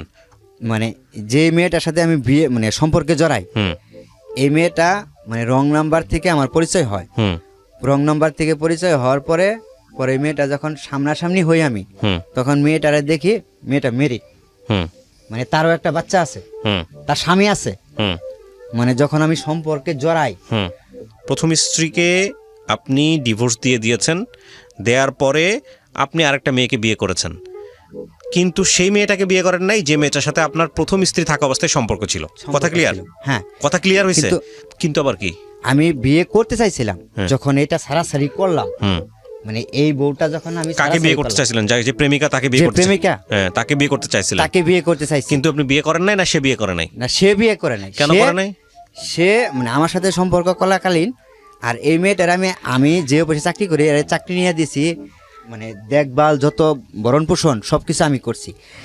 আমি যেই ফ্লোর থেকে মানে চাকরি নিয়ে দিচ্ছি, এই ফ্লোর থেকে আরেকটা ছেলের সাথে মানে তখন ও জানে যে ওরও জানি, আমি জানি যে ওরও একটা মানে সন্তান আছে, স্বামী আছে, আর ও জানে যে আমার মানে বউ বাচ্চা আছে। হুম তখন দুজনের মধ্যে একটু মানে আপনি একটু প্রথম দূরত্ব- স্ত্রীকে ছাড়ছিলেন কি এই মেয়েটার কারণে? হ্যাঁ, কথা আমি বুঝে গেছি, আপনার গল্পটা কি? এই আমি মেয়েটার কারণে ছাড়ছি, কিন্তু এই মেয়েটা পরে করছে কি আপনাকে ছেড়ে দিছে? মানে আমাকে ছেড়ে দিছে। আপনি তাহলে যে বললেন একটু আগে যে সে যে আসছে এসে বলছে এগুলা করতেছো কেন, এই যে দোকানে না কোথায় জানি বসে থেকে আপনার বন্ধুদের কাছ থেকে নাম্বার নিয়ে যে আসছে, এই কথা আপনি কিভাবে বললেন? এটা কে আসছে?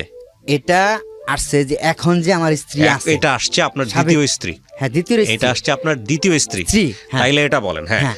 ঘটনাটা একটু প্যাচ খেয়ে গেছে প্রিয় দর্শক এবং শ্রোতা। সেটা হচ্ছে ওনার প্রথম স্ত্রীটা, উনি যেটা বলছিলেন যে সেটা হচ্ছে ওনার ইচ্ছা ছিল না, কিন্তু ওনাকে জোর করে বিয়ে দিয়েছে ওনার শাশুড়ি। যেটা আমি আমার জায়গা থেকে আপনার জায়গা থেকে কিভাবে হয়েছে আপনি শুনেছেন, সেটাতে আপনারা আপনাদের মতো করে ভাববেন। এই প্রথম স্ত্রী ঘরে একটা বাচ্চা ছিল আপনার। মেয়েটার বয়স কত ছিল যখন তাকে ডিভোর্স দেন? 2 বছর। 2 বছর। এই 2 বছরের মেয়েটা কার কাছে? ওর কাছে ছিল না আপনার কাছে ছিল? না, আমার কাছে রাখতে চাইছিলেন, কিন্তু আমার কাছে রাখে নাই। রাখে নাই, তারা নিয়ে চলে গেছে ডিভোর্স। গেছে। ডিভোর্সটা আপনি দিয়েছিলেন না সে দিয়েছিল? উনি দিয়েছিল। আচ্ছা, এবং এটা যে ডিভোর্স যে আপনাকে দিল, তখন কি সে জানতো যে আপনার আরেকটা মেয়ের সঙ্গে সম্পর্ক আছে? না, তখন সে জানতো না, এমনি এমনি ডিভোর্স দিয়েছে? কারণকে দেখাইছে? মানে তখন মানে আমার যে এই যে মানে মোবাইলে কথা বলতাম, মানে কারোর সাথে কথা বলতে গেলে আমাকে সন্দেহ করতো। না এই না, বিষয়গুলো উনি ঝগড়া ডিভোর্স হতো। দেখানোর কি কারণে ডিভোর্স দিয়েছে আপনাকে? পেপার পাইছেন? ডিভোর্সের পেপার পাইছেন? হ্যাঁ, কাগজপত্র পাইছেন? সেটা মানে সবার সম্মুখে হয়েছে। ওকে প্রিয় শ্রোতা, ছোট্ট একটা বিরতি নেবার আগে আপনাদের সবার জন্য বলছি, ঢাকা এফএম এর আরো একটি ইউটিউব পরে কিছুদিন পরে প্রেগনেন্ট হওয়ার পরে হ্যাঁ। বাচ্চা হওয়াকালীন মানে আমার জেঠাসটা মারা যায়। হ্যাঁ মারা যাওয়ার কালীন পরে ওই জেঠাসের যে মানে স্বামী ছিল, হ্যাঁ। সে মানে অনেক টাকা পয়সা মালিক ছিল। হ্যাঁ। আমার যে বউ ছিল সেটা মানে দেখতে একটু ভালো ছিল, সুন্দর সুন্দর ছিল। মানে প্রথম স্ত্রীর সঙ্গে সে সম্পর্কে জড়ায় পড়ে? মানে সম্পর্কে জড়ায় না। তাহলে অন্য একজনকে বিয়ে করছে? হ্যাঁ, বিয়ে করে নাই, বিয়ে করে নাই, তার সাথে ভাইগে গেছে। ভেগে গেছে। আচ্ছা, ইন দ্য মিন টাইম আপনি আনুষ্ঠানিকভাবে একটা মেয়েকে বিয়ে করছেন? হ্যাঁ, তার এটা 2 বছর পর। তার 2 বছর পর। আচ্ছা, যে মেয়েটাকে আপনি বিয়ে করছেন, এই মেয়েটা কি পারিবারিকভাবে বিয়ে হয়েছে নাকি আপনি সেখানেও প্রেম করে বিয়ে করছেন? আমার দিক থেকেই বিয়ের আলোচনাটা হয়েছে আর কি। দ্বিতীয় স্ত্রীও আপনাকে পছন্দ করতো আগে থেকে? পছন্দ করতো। সেটা কত দিনের পছন্দ? সেটা কয়দিনের মাস। মধ্যে বিয়ে করছেন? পরিচয়ের কয়দিনের 3 মধ্যে? মাস। 3 মাস। আচ্ছা, এবার আসেন একটু। এই মেয়েটাকে আপনার জীবন সম্পর্কে জানতো কত, যে একটা বউ ছিল, একটা হ্যাঁ। বাচ্চা ছিল, এবং এই যে একটা সম্পর্কে জড়াইছেন, এটা কি জানতো? জানতো না? হ্যাঁ জানতো। যাকে বিয়ে আমার করার একটা- কথা ছিল তার সম্পর্কে জানতো?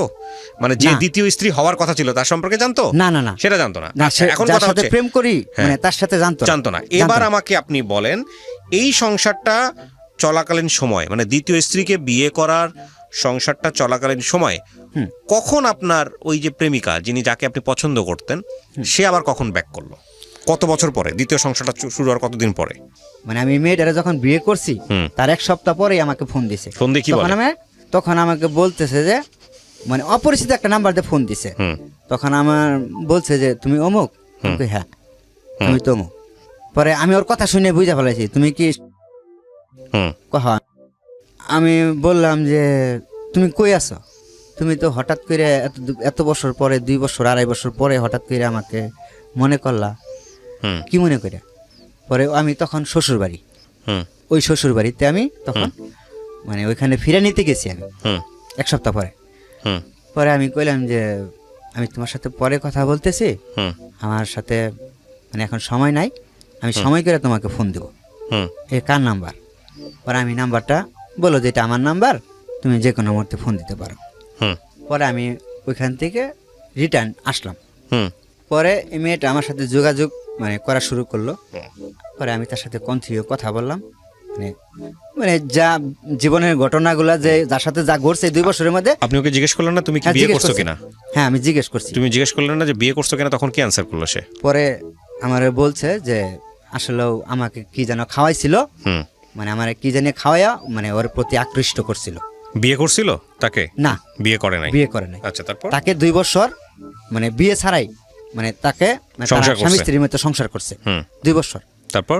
পরে এটা আমাকে বলে নাই, কিন্তু আমি এটা পরবর্তী জানতে পারছি তার বিয়ে করার পরে।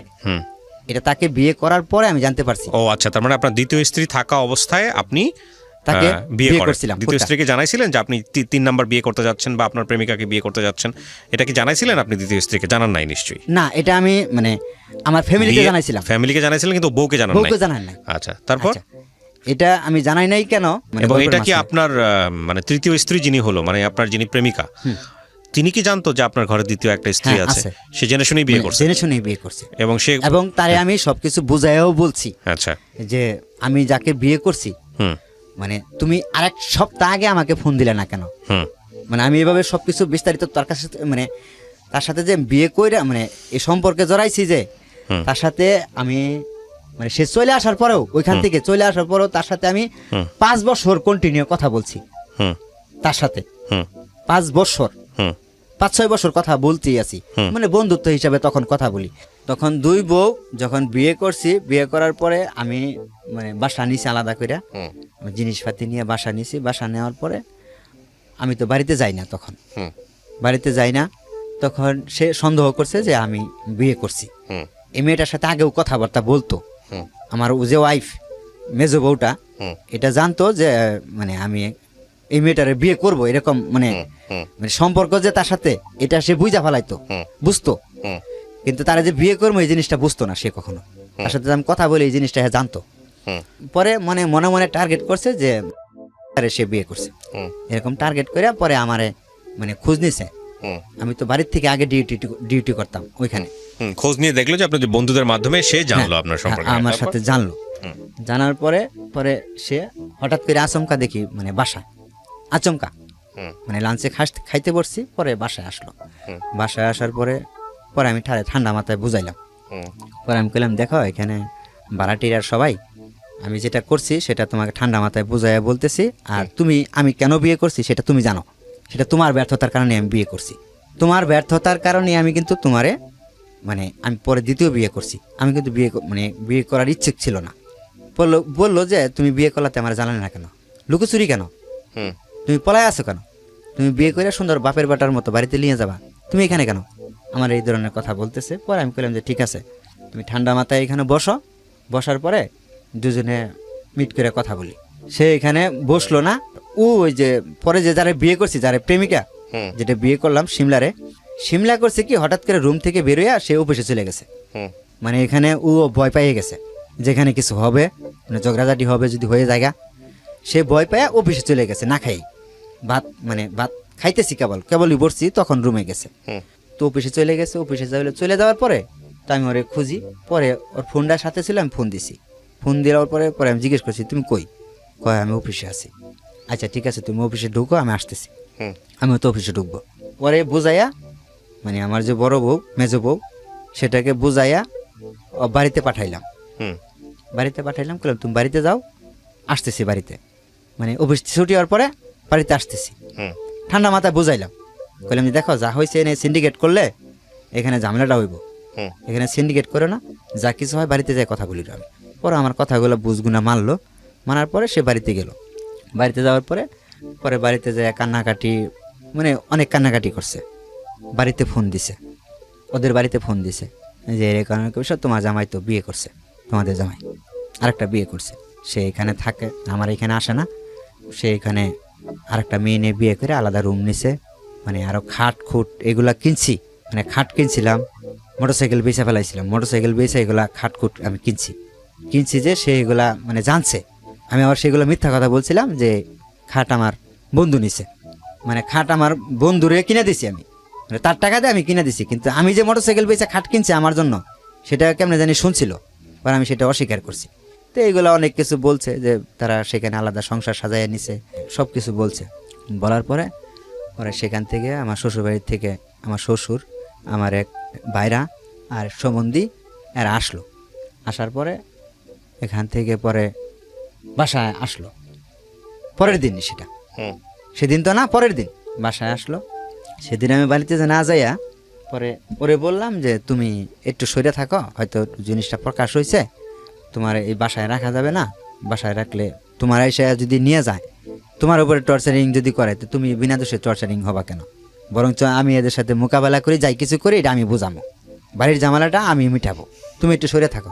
পরে ওরে আমি মানে আমার ওরও একটা বান্ধবী থাকে নরসিংপুরে, ওই নরসিংপুরে পাঠাইয়া দিছি ওরে, নরসিংপুরে পাঠাই দিই ওর বান্ধবীর কাছে। আমি বললাম তোমার বান্ধবীর বাসায় যাও তুমি, আমি এদিক দিয়ে ট্যাকেল দিতেছি। এই নরসিংপুরে মানে থুয়ে আসতে গেলাম আমি সাথে সহ, কয় আমার মানে তুমি সাথে নিয়ে থুয়ে আসো। পরে আমি এখানে গেলাম, যাওয়ার পরে এখান থেকে আমার শ্বশুর, আমার মানে ভাইরা, এরা সবাই বাসায় এসে মানে খুঁজতেছে, বাসায় তালা মারা। পরে আশেপাশের রুমার যারা আছে তাদের কাছে জিজ্ঞেস করছে, কয় তারা তো সকালেই চলে গেছে এখান থেকে, অফিসে যায় নাই, তারা জানি কোন জায়গায় চলে গেছে। পরে এখান থেকে আমার শ্বশুর মানে সবাই ওরা বাড়িতে গেছে। পরে বাড়িতে যায় হেরা সবার সাথে কথাবার্তা বলতেছে যে মার সাথে, বোনের জামার সাথে। বড় ভাই তো বাইরে থাকে, আমার বড় ভাই তো নাই, আমার আব্বা মারা গেছে অনেক আগেই, এই মানে দ্বিতীয় স্ত্রী বিয়ে করার পরে কিছুদিন পরেই আমার আব্বা মারা গেছে। বাবা নাই, মা আছে বাড়িতে, বোন আছে, বোন জামাই আছে, তাদের সাথে কথাবার্তা বলতেছে, মানে কথা বলতেছে। কথা বলার কালীন পরে তারা এক পর্যায়ে তাদের মেয়ে রাখবে না, এখানে নিয়ে যাবে, আপনার ছেলে বিয়ে করছে। পরে তারা আমার আগে অনেকবার ফোন করলো, যে আসো তোমার সাথে কথা বলি, তুমি বিয়ে করছো বেশ ভালো কথা, একটা না 10টা করো, সমস্যা নাই, তুমি ভাত কাপড় দিয়ে পালবা। তারা এই কথা বলতেছে, মানে আমার শ্বশুরে বলতেছে, আমার সম্বন্ধী বলতেছে, তুমি বিয়ে করছো, তুমি ভাত কাপড় দিয়ে পালতে পারলে আমার সমস্যা নাই তো। তারা এই কথা বলতেছে, তুমি বিয়ে করছো, সমস্যা নাই, তুমি আসো এখানে, তোমার সাথে মানে একটা কথা বলি। পরে আমি ওইখানে গেলাম না, আবার আমি পরে তাদের সাথে মোকাবেলা হইলাম না। পরে ওই ওরে নিয়ে যে বান্ধবীর বাসায় গেলাম, ওইখানে রাত রইলাম, ওইখানেই ওই বান্ধবীর রুমে, বান্ধবীর সহ আমি ওইখানে রইলাম। থাকার পরে আমার যে মানে বউরে আমি বারবার রিকোয়েস্ট করছি, ওরে আমি একটা কথাই বলছি, মানে আইরিনের মাও, তুমি যদি এখান থেকে চলে যাও, তুমি কিন্তু কখনো এখানে আসতে পারবে না। চলে যাইতেছে মানে বলতেছে যে তুমি যদি না আসো, তাহলে আমারে কিন্তু আব্বা আম্মা, আমার দুলাভাই নিয়ে যাবো এখান থেকে, রাখবে না, তোমার আসতে হইবে এখানে, তুমি এসে আমার এখানে রাখো। পরে আমি কইলাম যে না, আমি ওইখানে যাইতে পারবো না, আমি তাদের মুখোমুখি হইতে পারবো না এখন, এই মুহূর্তে না, আমি অনেক দূরে আছি। তুমি বলো যে আমার জামাই বিয়ে করছে, যা কিছু করছে, আমি এখানে থাকবো। আমার জামাই তো আমার ভরণ পোষণ করতেছে, আমার তার মানে বাদ দিয়ে কিছু করতেছে না, খাবার দাবার তো সব কিছু দিতেছে, তুমি এই কথা বলো। তারা আমি এই কথা বলছি। এই বিষয়টা নিয়ে আমার যে বউর শারীরিক সমস্যা, ছিল, এটা মানে ওদের ফ্যামিলির থেকেও জানে, আমার ফ্যামিলির থেকেও জানে, সবাই জানে। আমি নিজে ডাক্তার দেখাইছি পর্যন্ত। হুম পরে আমি কইলাম যে তুমি যদি যাওগা এখান থেকে, মানে তেলে কিন্তু আর কখনোই আসতে পারবা না এখানে, হুম তোমাকে যাই আনবো না আমি। হুম তার কারণ আমি যাই কিছু করছি না কেন, একমাত্র তোমার অবহেলার কারণে আমি করছি। তোমাকে বিয়ে করছিলাম, মানে পছন্দ করে বিয়ে করছিলাম, তোমাকে ফালাই দেওয়ার জন্য বিয়ে করি নাই। বলার পরে তারপরেও সে চলে গেল তার বাবা যখন মা আপনি এখানে। তৃতীয় স্ত্রীর সঙ্গে? হ্যাঁ, আচ্ছা। তখন আমার তৃতীয় স্ত্রীর সঙ্গে চলে যাওয়ার পরে পরের দিন সকালবেলা, ওরা যেদিন বিকালবেলায় চলে গেল, হুম তার পরের দিনই সকালবেলায় ফোন দিছে আমাকে। ফোন দেওয়ার পরে মানে বলতেছে, কয় তুমি যদি না আসো আমার এই না নিতে, মানে তোমার পরিস্থিতি কিন্তু খারাপ হবো। তুমি যে বিয়ে করছো, তোমার বিরুদ্ধে অ্যাকশন নেব, তোমার বিরুদ্ধে মামলা করব। আমি চাই না যে তোমার কোনো ক্ষতি করুক, তোমার কোনো অ্যাকশনে যাক। তুমি বিয়ে করছো, তোমার বউ আমি মেনে নিছি, কিন্তু তুমি আইসা আমাকে নেও। মানে আমার দ্বিতীয় স্ত্রী এটা আমাকে বললো। হুম পরে আমারে বললো যে তুমি যার সাথে বিয়ে করছো, যারে বিয়ে করছো, ওই সিমলারে ফোন দাও, আমি তো কথা বলবো। হুম পরে ওরা দুজনে কথা বললো ফোনে। তার পরের দিন সকালবেলা, যার বান্ধবীর বাসায় যে আমি আসছিলাম, হুম তার পরের দিন সকালবেলা ওরা দুজনে কথা বললো। কথা কি জানি বললো ফোনে। বলার পরে ও বলতেছে যে তুমি আর আনতে যাও, ও কইতেছে যে যে তুমি আমার নিতে আসো। হুম যে তুমি কি মানে ঠিকভাবে বলতেছো, ঠিক করে কথা বলতেছো, আমি আর আনতে যাব? কহ যাও তুমি। কই যাও, এটা আমি বুঝবো, তুমি যাও। আমি কই তুমি কি সুস্থ আছো? আমি এই কথাটা বলছি, তুমি কি সুস্থ আছো? হুম মানে ওরা আমি এই কথাটা বলছিলাম, বইলা বিয়ে করছি যে আইনের মাইরে আমি কখনোই মানে ছাড়তে চাই না। তোমারে বিয়ে করার পরে সে যদি তোমাকে মাইনে নিয়ে ভাত খাইতে পারে, তাহলে সে তারে আলাদা বাড়িঘর, মানে যে বাড়িতে আছে ওইখানে থাকবো, আর তোমার আলাদা বাড়িঘর করে দিব আমি। হুম এই কথাটা মানে তার সাথে আমি শেয়ার করে বিয়ে করছি তারে। পরে কয় ঠিক আছে, তুমি ওরা যাই নিয়ে আসো। তোমার ওইখানে মারে কাটে কি করে না করে এটা আমি মানে যদি তোমার নিয়ে ফাঁসায় ওইখানে, আমি তোমার ওইখান থেকে ছুটে আনবো তোমারে, এইরকম মানে এই এই আবার এই এই কথা বলতেছে। কয় তুমি বিয়ে করছো, আমি এটা মাইনে নিছি, হুম কিন্তু তুমি এখান থেকে আমার মিথ্যা কথা বললে তুমি খালি তোমার বাড়িতে নিয়ে যাও, আমি ওরে মাইনে নিম। আমি ওরে মাইনে নিয়ে যদি খাইতে পারি তাহলে মানে আর কেউ তো সমস্যা নাই, আমার বাবা মার সমস্যার কথা থাকার কথা না। যাই হোক, কি করেছেন আপনি তারপরে? পরে ওইখান থেকে যাই হোক মানে মিথ্যা কথা বইলা আমি নিয়ে আসলাম যে আমি বিয়ে করি নাই, যা যা করছি এটা আমি ভুল করছি, এটা আমি সমাধান, মানে আমি এটা সমাধান করব, আমাদের কিছু করা লাগবে না। হুম পরে ওইখান থেকে তারপরের দিন তার সাথে করে নিয়ে আসলাম, বাচ্চার মারে নিয়ে আসলাম। বাচ্চার পরে নিয়ে আসার পরে বলতেছে যে সে আবার ও ফোন দিয়া বললো যে তুমি ওদের বাড়িতে গেছে, হুম আমার তৃতীয় স্ত্রী ওদের বাড়িতে গেছে, ওদের বাড়িতে ও বাড়িতে এসে হেরা ফোন দিছে যে তুমি আসো। আপনি এখন বর্তমানে কোন স্ত্রীর সঙ্গে আছেন? দ্বিতীয় স্ত্রী, মানে যেটা আপনার মোটামুটি দুই ফ্যামিলি থেকে জেনে শুনেই বিয়েটা হয়েছিল, তাই তো? হ্যাঁ। আচ্ছা, মানে আইরিনের মা, আইরিনের তাই তো? মা, হ্যাঁ। তৃতীয় স্ত্রীর ঘরে কি আপনার কোনো বাচ্চা কাচ্চা আছে? তৃতীয় স্ত্রী করে না, এবং তৃতীয় স্ত্রীর সঙ্গে আপনার ছাড়াছাড়ি হয়ে গেছে? সারাসারি হয়ে গেছে। ও চলে গেছে নাকি আপনি ডিভোর্স দিয়ে দিয়েছেন? ওই চলে গেছে। ওই চলে গেছে। আপনার এই ঘটনাটার পিছনে অনেক জটিলতা আছে, অনেক প্যাচ আছে। প্যাচ আছে। হ্যাঁ, অত প্যাচ দিয়ে এমন অবস্থা হবে যে রাতের বেলা লোকজনের ঘুমও হবে না। শুধু ঘুমটুমটা আমার তো মনে হয় মাথা খারাপ হয়ে 3 দিন ঘোরাঘুরি করবে যদি এই পুরো গল্পটা আমি আপনার এই প্যাচ ঘোষ জায়গা থেকে তুলে ধরতে পারতাম। আমি সেই জায়গায় যেতে চাই না, কারণ এই স্টোরিটা প্যাচের হবে, এটাই স্বাভাবিক। 3টা বিয়ে কয় বছরের মধ্যে? 2 সাল থেকে শুরু করে। হ্যাঁ, তারপর লাস্ট বিয়েটা কয় সালে? লাস্ট বিয়ে হয়েছে এই 20 সালে। আচ্ছা, তার মধ্যে সময় অনেক, 18 বছর। 2002 সাল না 20 সাল? 20 সাল। 20 সাল, 2002 থেকে 20, তার মধ্যে 3টা বিয়ে করছেন। বাচ্চা কাচ্চা কয়টা? বাচ্চা প্রথম ঘরের ঘরে একটা মেয়ে ছিল, চলে প্রথম ঘরে গেছে। একটা মেয়ে। মেয়ে তো বয়স হয়ে গেছে অনেক। মেয়েটার আমি নিয়ে আসছিলাম এখানে। আবার নিয়ে আসছেন? হ্যাঁ। মেয়েটাকে এখন আপনার জিম্মায় থাকে? মানে এখন ছিল, আবার ওই যে ঈদের পরে চলে গেছে। চলে গেছে। আপনার বাচ্চা কাচ্চা কয়জন? আপনার দায়িত্বে আছে কয়জন? আমার দায়িত্বে 2 জন আছে। 2টাই মেয়ে?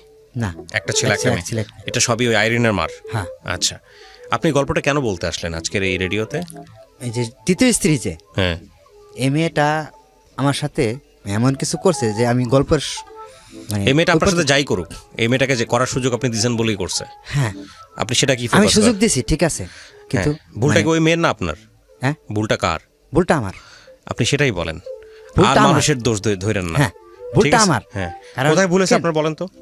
আমার ভুল হয়েছে, আমার কপালে যেটা আসছিল আর কি, হুম। এটা যদি আমি মানে নিয়ে হ্যাঁ, খালি থাপড় দিয়ে বলতাম যে আমার কপালে যা আছে আছে, এর বেশি মানে বেশি আশা করতে যাইয়া মানে আমার মানে কপালে দুর্গটি টাইনে নিছি আমি।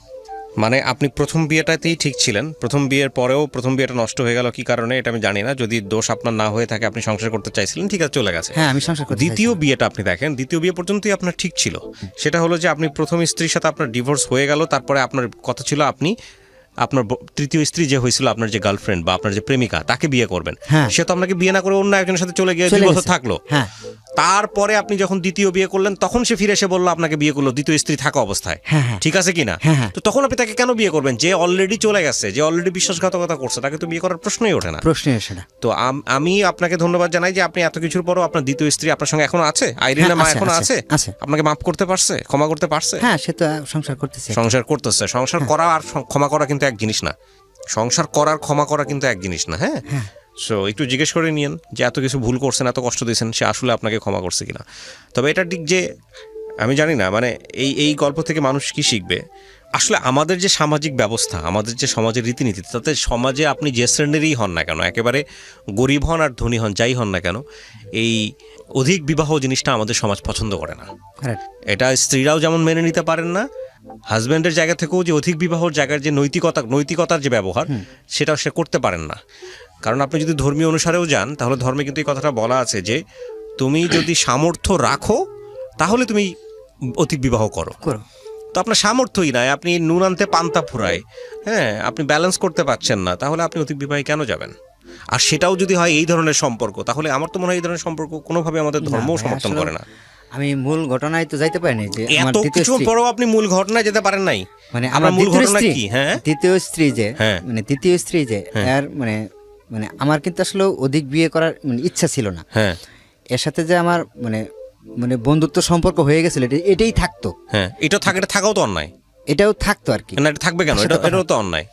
আপনার তৃতীয় স্ত্রীর সাথে আপনার যে বন্ধুত্ব সম্পর্ক হয়ে গেছিল, এটাই থাকতো, আপনি এটা বলতে চাচ্ছেন? হ্যাঁ। মানে তাহলে এটা কি? এটা কি পরকীয়া সম্পর্ক? এগুলো কি ঠিক না, আছে? না। না, তাহলে মানে থাকবে মানে কেন? এই যে আপনার স্ত্রী থাকা অবস্থায় কিসের বন্ধুত্ব আমি সম্পর্ক? শূন্যের উপরে বসে আছি, হ্যাঁ, হ্যাঁ। আমার তার সাথে এত বছর সম্পর্ক মানে আপনি চলাকালীন বলতে চাচ্ছেন যে আপনার তৃতীয় স্ত্রী থাকা অবস্থায়, মানে আপনার দ্বিতীয় স্ত্রী থাকা অবস্থায় আপনি তৃতীয় স্ত্রীকে বিয়ে করছেন আপনার দ্বিতীয় স্ত্রীর ভুলের কারণে? হ্যাঁ কিসের ভুল? সেটা আপনি মানে শুধু বলেন কিসের ভুল?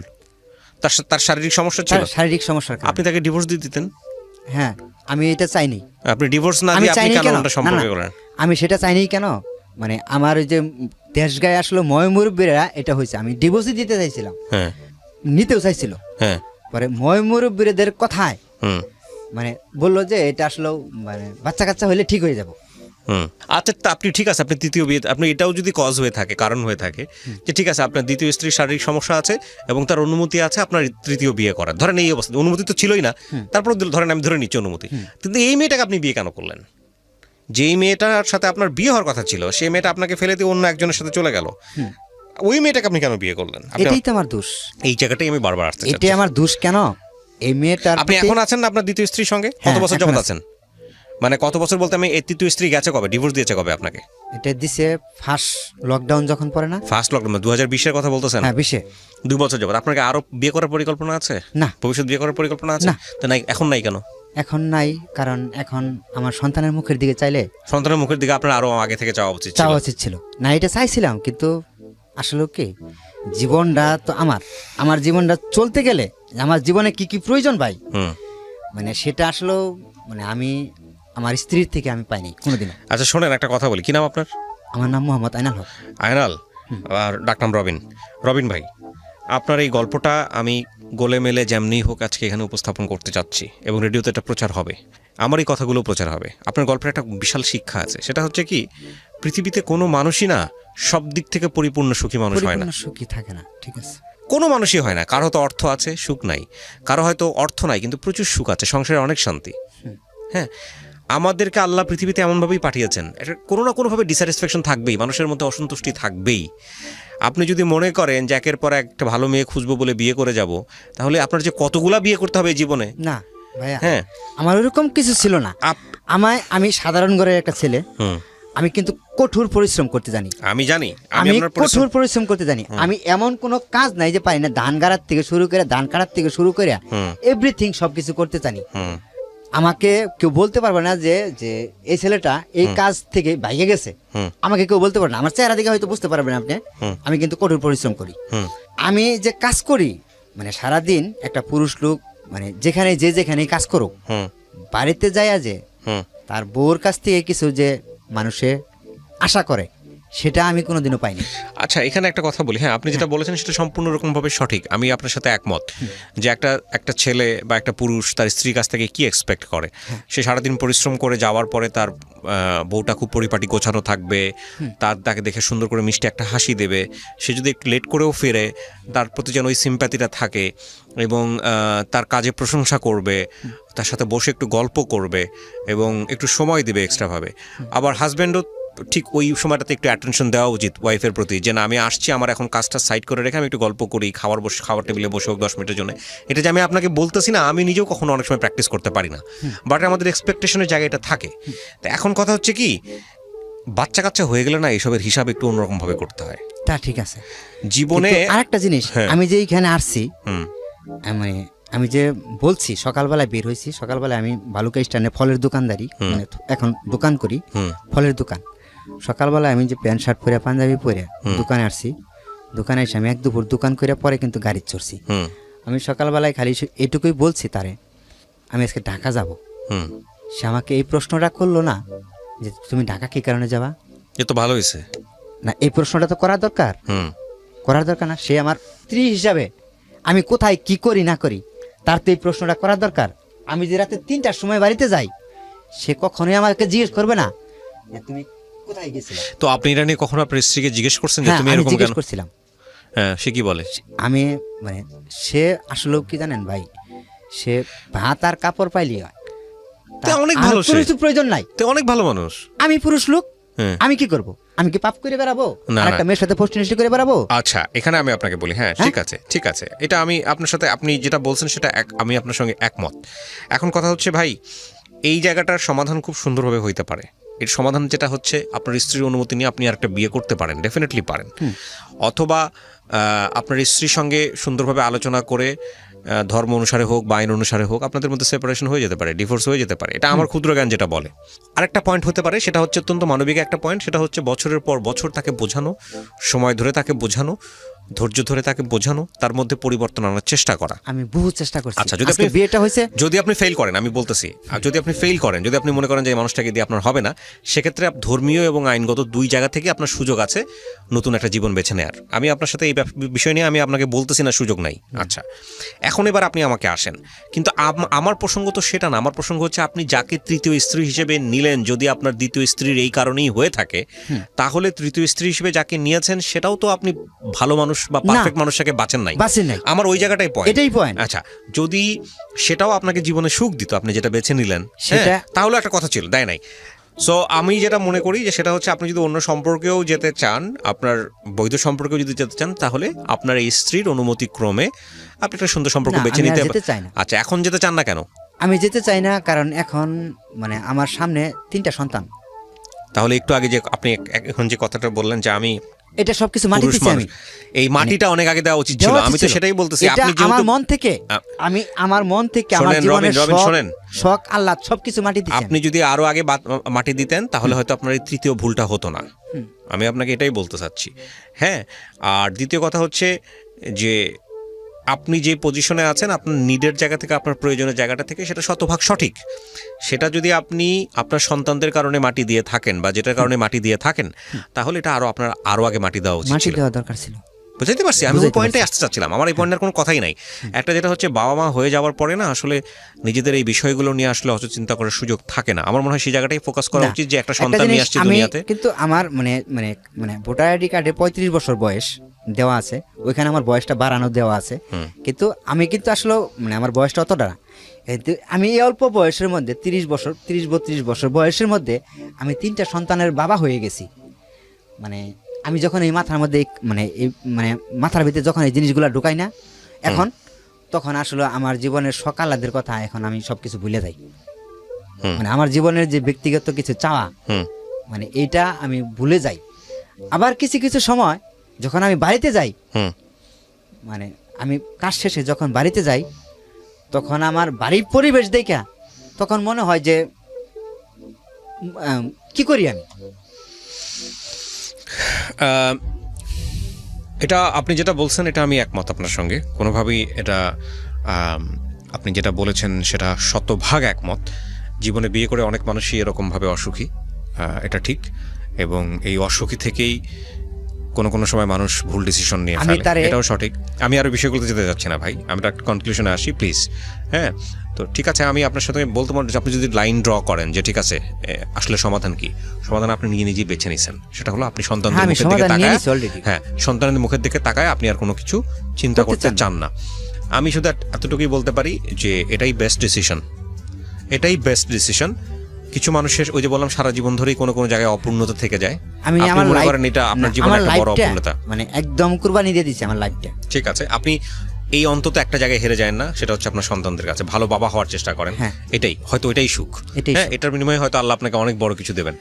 সো প্রিয় দর্শক এবং শ্রোতা, ইটস আ বিউটিফুল স্টোরি, কিন্তু ওনার বলার জায়গাটা আর আমাদের এই যে বারবার কাট করাটা, সেই জায়গা থেকে অনেকখানি স্ক্যাটার্ডলি আপনার কাছে আসবে, কিন্তু এটা একটা খুব জটিল একটা সমীকরণ। এই জটিল সমীকরণের জায়গাটা যদি খুব সুন্দর করে প্রেজেন্ট করা যেত তাহলে কোনো অংশেই এটা সিনেমা বা নাটকের চাইতে কম নয়। এই যে জটিল সমীকরণ, এই যে বৈবাহিক জীবনে পরপর 3টা মানুষ স্ত্রী, এবং সেই 3টা স্ত্রীর কোনো স্ত্রী তার জীবনে পারফেক্ট হলো না, এবং তার মধ্য দিয়ে এই 30-35 বছরে এসে জীবনে একটা জায়গায় থিতু হওয়া যে না, আমার সন্তানদের জন্যই বাকি জীবনটা কাটাতে হবে। It's a great decision. আমি তো মনে করি এটা একটা খুব ভালো উদাহরণ হতে পারে। তবে এটা ঠিক, বিয়ের ক্ষেত্রে বারবারই যে কথাটা বলেছি সবসময় অনুষ্ঠানে, রেডিওতে, সেটা হলো বিয়ের ক্ষেত্রে অবশ্যই চিন্তা ভাবনা করে তারপরে সিদ্ধান্ত নেওয়া উচিত। এবং আমি মনে করি প্রত্যেকটা পরীক্ষায় যেরকম আমাদের উতরে যাওয়ার জন্যে প্রিপারেশন দরকার হয়, প্রত্যেকটা পরীক্ষায় আমাদের যেরকম উতরে যাওয়ার জন্য নিজেকে প্রস্তুত করার প্রয়োজন হয়, মানে একেবারে কি বলা যেতে পারে, ফিজিক্যালি অ্যান্ড মেন্টালি। তো সেই জায়গাটা থেকে আমি মনে করি বিয়েটার ব্যাপারেও আমাদের প্রস্তুতির একটা প্রয়োজন আছে, যে আমি আসলে একটা মানুষের সাথে সংসার করতে যাচ্ছি মানেই হচ্ছে আমি তাকে টেকেন ফর গ্রান্টেড নিব না। সেখানে আমার কিছু দায়িত্ববোধ আছে, সেখানে শুধু সে না, তার পরিবারের প্রতি আমার দায়িত্ববোধ আছে, এবং ওই মানুষটাকে আমি আমার লাইফে কী জন্য নিচ্ছি, ওই মানুষের কাছ থেকে আমি কী এক্সপেক্ট করি। এটা বেশিরভাগ ক্ষেত্রে আমরা উল্টোটা চিন্তা করি, বেশিরভাগ ক্ষেত্রে চিন্তা করি আমার জীবনে রাজকন্যা আসবে, আমার জীবনে রাজপুত্র আসবে। আমরা চিন্তা করি যে রাজকন্যা এসে আমার জীবনটাকে আলোকিত করে চলবে, মানে আমার কোনো দায়িত্ব আছে তার প্রতি সেটা ভুলে যাই, এবং একইভাবে রাজপুত্র এসে আমার জীবনটাকে আলোকিত করে তুলবে। তো এই বিষয়গুলো চিন্তা ভাবনা থেকে, এই ফ্যান্টাসি থেকে আমাদের বের হয়ে আসতে হবে, রিয়েল লাইফ নিয়ে ভাবতে হবে যে একটা মানুষ এরকম হয়, একটা মানুষের সাথে স্টে করতে গেলে একই বাথরুম, একই ওয়াশরুম শেয়ার করতে হয়, একই বেডরুম শেয়ার করতে হয়, হ্যাঁ, অনেক কিছু শেয়ার করতে হয়, এবং এই শেয়ারিংয়ের জায়গায় অনেক কিছুই ডিসিমিলারিটিস চোখে পড়ে।